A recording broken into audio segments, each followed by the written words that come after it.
Welcome. Guten Tag. Aloha. My name is Professor Robert J. King, and I would like to welcome you to lecture number 1, What is Religion? So what is religion? Religion is a term that is both modern and ancient. Religion is a Latin word originally, a Latin root, which is derived from the root ligare, which means to bind or connect. Thus, the Latin prefix re means to do again, and thus religare has the meaning of reconnecting or rebinding. So what is it that often ends up being rebound together? Oftentimes it's sports. For example, college sports. My alma mater, Davidson College, we usually make it to the men's Division I Final 64. And through sports, sometimes we sense the need to bind ourselves to each other for a common goal. Or if you're a baseball fan, I'm from St. Petersburg, Florida, home of the 2008 World Series runners-up, Tampa Bay Rays. The euphoria, the joy of coming together in a common cause, being reunited. So in many ways, sports, supporting sports teams, is a lot like religion. For many, it is our religion. The English word religion has been used since the 13th century and is derived from the Anglo-French word religion, therefore demonstrating its Latin roots, that is, French as a derivative language of Latin. The reconnecting aspect of religion is a helpful term sociologically because it encompasses what the modern 20th century, 21st century now, academic field of religious studies seeks to comparatively analyze, namely the reconnection of some understanding of God or gods and human beings. Where religion is applied to non-theistic religions, that is Buddhism, that does not center its own self-understanding and notions of divinity, this reconnecting can be applied to other areas of human social and personal understanding to include enlightenment, morality, and reconnection with one's true self. The connection between divinity and humanity is obviously answered in different ways by different religions.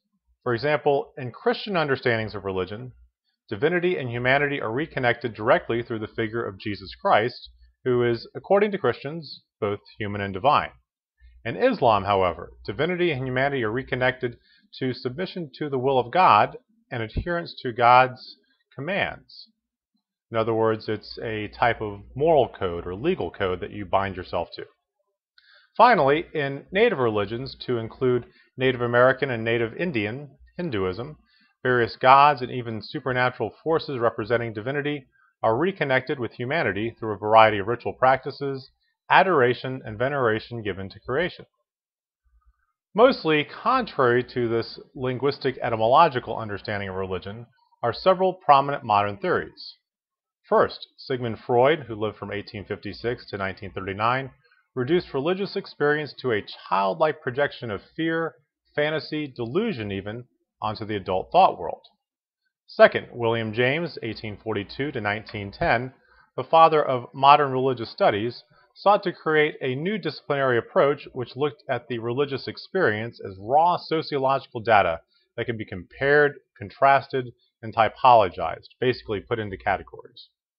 Third, Carl Gustav Jung, 1875 to 1961, a fellow practitioner of modern psychological method, theorized that religion was rooted in universal themes called archetypes: the sun, the moon, the water, the air, fire, that were common to the universal collective human psyche.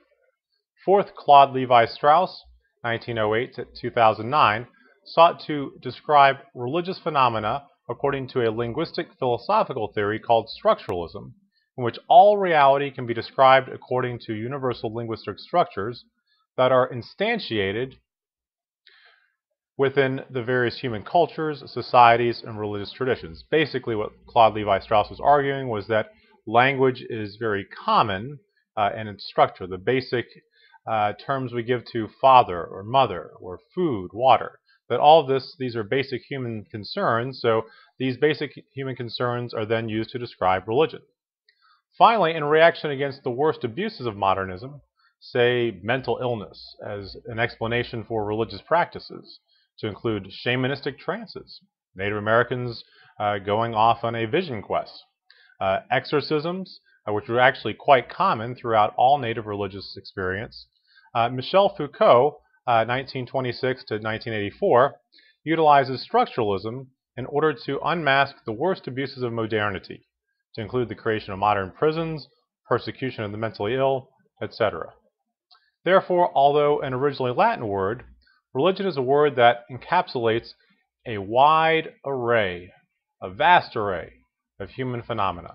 So think, what is it that you're religious about? Is it college basketball? Is it Major League Baseball? Is it one's national identity?